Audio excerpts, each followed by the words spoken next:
samas on jälle ka see, et kui me oleme ennast väga üle kruttinud, siis öelda, et sa lähed magama see kell, siis aju paneb ikka edasi, et sa ei saa magada. Magama ei saa ennast sundida. Sa võid neid lambaid lugeda, sa võid kõik asju teha, magama ei saa sundida ennast. Kui me ei saa magada, siis tegelikult kogu meie keha on ikkagi veel ellujäämisrežiimil, et oht on kuskil lähedal.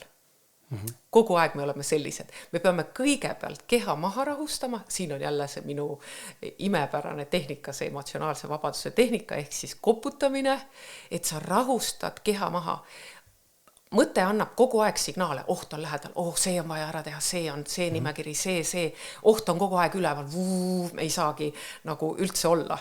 Ja inameditsiin ütleb, et Shen ei saa koju minna, lihtsalt sellepärast, et Shenil on vaja südamesse lahkuda, aga Yang hoiab kõik üleval ja Shen muudku askeldab siis seal.